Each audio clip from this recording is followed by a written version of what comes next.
తొలగించాలని, జైల్లో విలీనం చేయాలని, కాంట్రాక్ట్ కార్మికుల తొలగింపులు ఆపాలని, ఏదైతే గత 4 నెలల నుంచి పర్మనెంట్ కార్మికులకు ఉపాధి లేకు పర్మనెంట్ కార్మికులకి జీతాలు నిధులు చేపట్టాలని రాష్ట్ర కార్మిక ప్రజా సంఘాల జేఏసీ పిలుపునిచ్చింది. ఈ పిలుపు అనుసరించి విశాఖ జిల్లా కార్మిక ప్రజా సంఘాల జేఏసీ ఈరోజు చేపట్టినటువంటి కార్యక్రమంలో భాగస్వాములైనటువంటి భారతీయ పక్ష సంఘ నాయకులకు, కార్యకర్తలకు, సభ్యులకు, సాధారణ ప్రజాధికారికి జిల్లా కార్మిక ప్రజా సంఘాల జేఏసీ తరఫున ముందుగా హృదయపూర్వక అభినందన తెలియజేస్తున్నాం. రాష్ట్ర వ్యాప్తంగా మన జేఏసీ పిలుపునిస్తే ఆ పిలుపులో భాగంగా విశాఖ ఉక్కు పరిరక్షణ పోరాట కమిటీ గాజువాకలో నిరసన కార్యక్రమానికి ఈరోజు పోలీసు వారికి అనుమతి కోరితే పోలీసుల ద్వారా రాష్ట్ర ప్రభుత్వం ఆ అనుమతిని రద్దు చేసింది. గాజువాకలో నిరసన కార్యక్రమానికి అనుమతించలేదు. దీనిని మన విశాఖ జిల్లా అఖిలపక్ష కార్మిక ప్రజా సంఘాలు చేసి తీవ్రంగా ఖండిస్తూ ఉంది. మరి రాష్ట్రంలో టీడీపీ, జనసేన, బీజేపీ కూటమి మీరు ప్రతిపక్షంలో ఉండేటప్పుడు ఏం చెప్పారు? జగన్మోహన్ రెడ్డి ప్రభుత్వం ప్రజాస్వామ్య హక్కులు కాలరాస్తూ ఉంది, నిరంకుశంగా వ్యవహరిస్తుంది, ఉద్యమాల నిర్బంధం ప్రయోగిస్తుంది, మాకు అత్యంత ప్రజాస్వామ్య పార్టీ అని చెప్పారు. మరి మీరు అధికారంలోకి వచ్చిన మీరు చేస్తున్నది ఏంటి? జగన్మోహన్ రెడ్డి ప్రభుత్వం చేస్తున్నట్టు మీరు చేస్తున్నారు ఈరోజు. అలా కాకపోతే పోలీసు వారితో మీరు ఎందుకు గాజువాకలో కార్యక్రమాన్ని నిర్వహించారు? నిరసనకారులు ఎందుకు అడ్డుకున్నారు?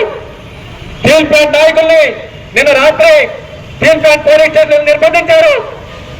ఈ నిర్బంధం కాదని చెప్పి చంద్రబాబు నాయుడు గారిని, పవన్ కళ్యాణ్ గారిని అడుగుతున్నాం మేము. తక్షణమే మీరు ఈ నిర్బంధం ఆపాలి. ఆపకపోతే వైఎస్ జగన్మోహన్ రెడ్డి ప్రభుత్వానికి కనిపెట్టిందో మీకు కూడా అదే కనిపెడుతుందని చెప్పని మేము జేఏసీగా ముందుగా హెచ్చరిక చేసుకున్నాం. మిత్రులారా, 4 సంవత్సరాల పాటు ఉక్కు సంకల్పంతో స్టీల్ ప్లాంట్ కార్మికులు, జిల్లాలో ఉన్నటువంటి కార్మిక ప్రజా సంఘాల నాయకత్వంలో ప్రజలు సుదీర్ఘ పోరాటం తర్వాత కేంద్ర ప్రభుత్వం దిగొచ్చి 11,440 కోట్ల రూపాయలు ఆర్థిక ప్యాకేజీ ప్రకటించింది. ప్రకటించే ఏం చెప్పారు? మేము స్టీల్ ప్లాంట్ ప్రైవేటీకరణ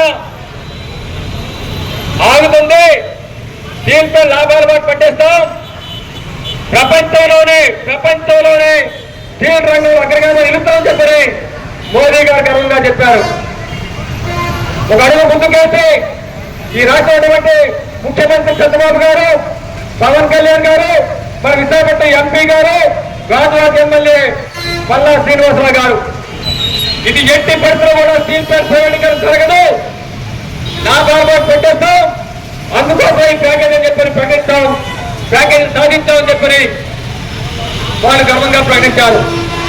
ప్రధానికరణ కూడా మొత్తం ఈ ప్యాకేజీ ద్వారా స్టీల్ ప్లాంట్ సంస్థని పూర్తిగా పరిష్కారం చేసేద్దామని చెప్పినటువంటి ఒక వాతావరణాన్ని ప్రజలు కలిపేందుకు ప్రయత్నం చేశారు. కానీ మన జేఏసీ ఆ రోజు చెప్పింది, ఈ స్టీల్ ప్లాంట్ మీరు అనుకున్న విధంగా లాభాలు పెట్టాలంటే మీరు ప్రకటించినటువంటి ప్యాకేజీతో సరిపోదు. ఈ ప్యాకేజీ తాత్కాలిక ఉపశమనం మాత్రమే. వైజాగ్ స్టీల్ ప్లాంట్ లాభాలు పెట్టాలని చెప్పారంటే, బతికి బట్ట కట్టాలని చెప్పారంటే వైజాగ్ స్టీల్ ప్లాంట్ కి కొంత ఇనుపు గరుడు కేటాయించాలని చెప్పని. ఎందుకంటే ప్రతి టన్ను స్టీల్ ఉత్పత్తికి వైజాగ్ స్టీల్ ప్లాంట్ 4,000 నుంచి 6,000 రూపాయల వరకు అదనంగా ఖర్చు చేత పడింది, కేటాయించింది. కాబట్టి లాభాలు పడిపడుతున్నాయి. మరి 1,00,000 మందికి ఉపాధి కల్పించినటువంటి వైజాగ్ స్టీల్ ప్లాంట్ కి ఎందుకని మీరు సొంత కేటాయించదని చెప్పి ప్రశ్నిస్తున్నాం. లోకేష్ గారు అంటారు సొంత సంస్థ కాదే కాదని చెప్పి ప్రకటించారు ఆయన. సొంత సంస్థ ఇది, సొంత సంస్థ స్టీల్ ప్లాంట్ కీలకమని చెప్పని ఆచరణలో నిరూపించి చూపించాం.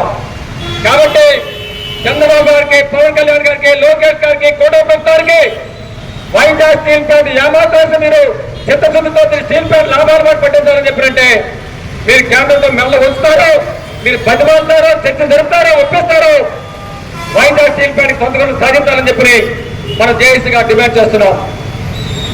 మీరు లాభాలు పాటు పెట్టిస్తామని చెప్పి చెప్తూ వైజాగ్ స్టీల్ ప్లాంట్ నట్టేడు ముంచేదాని కోసం కేంద్రంలో మోడీ ప్రభుత్వం ఒకటి చర్యల్ని వేగవంతం చేసుకుంటూ పోతా ఉంది. వైజాగ్ స్టీల్ ప్లాంట్ పూర్తి స్థాయి ఉత్పత్తి సామర్థ్యంతో నడవాలని చెప్పారంటే దాని సొంత గనులతో పాటు 12 ఉద్యోగస్తులు 20,000 మంది ఉండాలి, కాంట్రాక్టర్లు 20,000 మంది ఉండాలి. కానీ ఈరోజు చేస్తుందంటే ఉన్నటువంటి పర్మనెంట్ ఎంప్లాయీస్ లో దాదాపు 1100 మందిని బీఆర్ఎస్ బయటికి పెట్టాలని చెప్పి నిర్ణయం చేసుకున్నారు. 3 నెలలకి 1400 మంది చొప్పున రాబోయే సంవత్సరం కాలంలో 5,600 మంది కాంట్రాక్ట్ కార్మికుల్ని తొలగించడం కోసం కోరుకున్నారు. అంటే ఉత్పత్తి చేయాల్సినటువంటి పర్మనెంట్ ఎంప్లాయీస్ ని, కాంట్రాక్ట్ వర్కర్స్ ని, ఆఫీసర్ని తొలగించి నువ్వు పూర్తి స్థాయి ఉత్పత్తి ఎలా సాధించాలని అడుగుతున్నాం. మనం మీరు చెప్తున్నానికి చేస్తున్నానికి ఎవరు పొంద ఉందని అడుగుతున్నాం. రెండవది ప్యాకేజీ దేనికోసం కేటాయించాలండి, దేనికోసం ఖర్చు చేయాలి? ప్లాంట్ ఉత్పత్తిని పెంచడానికి కోసం, ముడుగుల కొనుగోలు కోసం ఖర్చు చేయాలి, ఉద్యోగస్తుల జీతాల కోసం ఖర్చు చేయాలి, యంత్రాల మార్పుల కోసం, చేతుల కోసం ఖర్చు చేయాలి. కానీ వీటికి ఏడికి 11,400 కోట్లు ఖర్చు పెట్టడం లేదు. దేని ఖర్చు పెడుతున్నారు? పాత బకాయిలు ఏవైతే బ్యాంకులోకి వైజాగ్ స్టీల్ ప్లాంట్ ఉందో ఆ బకాయి చెట్ల కోసం ఖర్చు పెడుతున్నారు. అంటే వైజాగ్ స్టీల్ ప్లాంట్ అమ్మాలని చెప్పారంటే ప్రైవేటులు కట్టబెట్టాలంటే ఉద్యోగుల సంఖ్య తగ్గించాలి, కాంట్రాక్ట్ కార్మికుల సంఖ్య తగ్గించాలి, ఆఫీసుల సంఖ్య తగ్గించాలి, ప్లాంట్ అప్పుల్లో ఉండకూడదు. ఎటువంటి ఇబ్బంది లేకుండా చేసి అదాని ఎంపారీ వంటి మిట్టల వంటి కార్పొరేట్ సెక్టర్లో పెట్టేదాని కోసం స్టీల్ ప్లాంట్ కట్టబెట్టడానికి కోసం ఈరోజు కుట్ర చేస్తా ఉన్నారు. ఇది వాస్తవం కాదని చెప్పి మేము ప్రశ్నిస్తున్నాం. ఇది వాస్తవం కాదని చెప్పంటే ఈ 11,400 కోట్ల రూపాయలు మీకు సంస్థ అభివృద్ధి కోసం, ఉత్పత్తి కోసం ఖర్చు చేయండి, చేతపట్టాల కోసం ఖర్చు చేయండి. అప్పుడు ప్రస్తుతం ఉంటుంది. మీరు అభిప్రాయం పెట్టాలని చెప్పారంటే మీరు సంతకాలు సాధించండి అని చెప్పి డిమాండ్ చేస్తున్నాం. ఎందుకంటే సంతకాలు ఇవ్వకపోతే ఇంకో ప్రత్యేకంగా చూపిస్తున్నాం. మనం steel authority of India limited అయింది. దేశంలోనే ప్రఖ్యాత ప్రభుత్వ సంస్థ స్టీల్ దగ్గరని దాని దగ్గర రాబోయే 100 సంవత్సరాల కూడా ఇనుప ఖనిజ గోలు ఉన్నాయి. దగ్గర వైజాగ్ స్టీల్ ప్లాంట్ కలిస్తే స్టీల్ ప్లాంట్ గొల్ల సంస్థ ఉండదు, లాభాలు కూడా ఖచ్చితంగా పడుతుందని చెప్పగలుగుతున్నాం. అని శైలిలో విలేజ్మని ప్రభుత్వం మనం ఒక పక్క ఉద్యోగ సంఖ్య పెంచాలని చెప్పంటారు. రెండవ వైపు ఇప్పుడు కూడా స్టీల్ ప్లాంట్ కోసం భూమి ఇచ్చేటువంటి వాళ్ళు, ఆస్తులు కోల్పోయిన వాళ్ళు, ఇల్లు కోల్పోయిన వాళ్ళు, పుస్తకాలు కోల్పోయిన వాళ్ళు, నిర్వాసితులు ఇప్పటికీ 8,500 మంది ఉన్నారు. వాళ్ళకి ఉద్యోగాలు ఇవ్వడం లేదు. మాది నిర్వాసిత ప్రభుత్వం వాళ్ళకి అండగా ఉంటామని చెప్పని కూటమి ప్రభుత్వం ప్రకటించింది. రాష్ట్రంలో వైజాగ్ స్టీల్ ప్లాంట్ ఉన్న ఉద్యోగం తగ్గిస్తే నిర్వాసితం అయింది, ప్రైవేట్ పనులు చేస్తే నిర్వాసితం అయింది. ఇది మనం ప్రశ్నిస్తున్నటువంటి విషయం. కాబట్టి ప్లాంట్ కోసం భూమించినటువంటి సర్వస్వం కోల్పోయినటువంటి నిర్వాసితులకి ఉంటే ఉద్యోగాలు ఇవ్వాలని చెప్పి మనం జేఏసీగా డిమాండ్ చేస్తున్నాం. అంతేకాదు మిత్రులారా, ఒక పక్క ప్లాంట్ని అనామతి పని చేసి నష్టాల్లో ముంచి కార్మికుల్ని జీతాలు ఇవ్వకుండా ఎండగొట్టే కార్యక్రమం చేస్తున్నారు. కాంట్రాక్ట్ కార్మికుల్ని జనరల్ మార్చినప్పుడల్లా 30% మంది కాంట్రాక్ట్ కార్మికుల్ని తగ్గిస్తా ఉన్నారు. జనరల్ మార్చి కార్మికులందరినీ తొలగిస్తున్నారు. దాన్ని ఎన్నో చేయడం లేదు. ఇది దుర్మార్గం విషయం. ఈ విధంగా దాదాపు ఇప్పటికే 920 మంది కాంట్రాక్ట్ కార్మికులు గేటు బయట ఉన్నారు. వీరు కాకుండా ఇంకొక 5,400 మంది కాంట్రాక్ట్ కార్మికుల్ని తొలగించడం కోసం సిద్ధపడతా ఉన్నారు. మీరు కార్మికులు తొలగించి ఉత్పత్తి ఎలా సాధ్యమవుతుందని చెప్పి మనం ప్రశ్నిస్తా ఉన్నాం. దీంతో పాటు సంస్థలు జరగనటువంటి యూనియన్ నాయకుల్ని విచ్ఛిన్నం కోసం కోరుకుంటా ఉన్నారు.